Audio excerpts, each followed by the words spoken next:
14 اگست دی اسلام آباد ته اوسه د پښتونخوا حالات به خراب دي. السلام علیکم ملګرو، زه سید کامران جمال د ټول نه اول تاسو زما د ډریس نه تاسو ته پته لګیلی چې 14 اگست سلیبریشن وکاو. زماره طرف ټول پاکستان ته د 14 اگست او د ازادۍ د ورځ مبارک شي.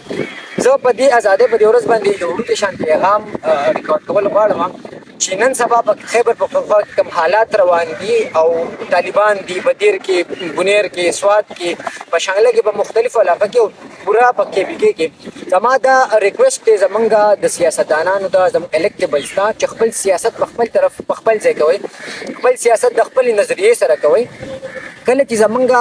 ملک روغي زمونږ په ملک امن یې نو سیاست او نظریه هم بیا رستو کیږي، دا بیا د ننګ هم رستو کیږي. کله چې د پښتونخوا د امن خبره راشي نو د خدای لپاره موږ بالکل د پښتونخوا خلک دا نه غواړو چې موږ خپل کورونه د 2009 په شان دي دوباره تباہ کړو، زموږ خپل کاروبارونه تباہ کړو، زموږ معیشت تباہ کړو. تاسو ټول سیاسي زمونږ د خیبر پښتونخوا چې کم قیادت ته هغه را جمع شي په دې خبره باندې او اهل اقتدار ته هغه خلک چې هغه د پاکستان سپریم کورټ چلی د پاکستان اداري چلی هغه ته دا پیغام ورکړي چې موږ په خیبر پښتونخوا کې اگر که زموږ سیاسي نظریاتي اختلاف دی هغه شته خو موږ په پښتونخوا کې امن غواړو او د امن لپاره موږ ټول یو کله چې امن وي نو بیا زموږ سیاست هم کېږي، زموږ اقتدار هم کېږي او چې کله امن نه وي نو زموږ ماشومان زموږ نسلونه را روان پیړۍ چې هغه غر کېږي. زمونږ د خیبر پښتونخوا خلک تقریبا 10 کاله پس و صرف دومره شو چې هغه لک سای واغستو دا خلک او دا ملک دوباره هغه خلک چې هغه خوشاله ته هغه ټوریزم ته هغه خپل کاروبار ته نه پریږدي.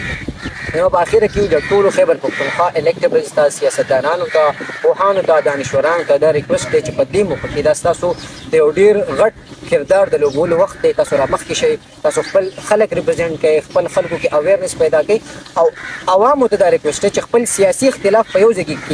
کېدوئ. که څوک پی ټی آی والے دی، که څوک جی یو آی والے دی، که څوک جمعیت والے دی، که هر دی خپل سیاسي اختلاف په یو سایډ باندې کېدوئ او د پښتونخوا دپاره راباسئ، د پښتونخوا دپاره اواز وکړئ. او په اخره کې به په دې شعر باندې اجازت غواړم چې وایي چې یو شهید که وړي او بیا کسان جنت ته، یو جنت په مکمل پښتونخوا زنده باد. د الله په امان.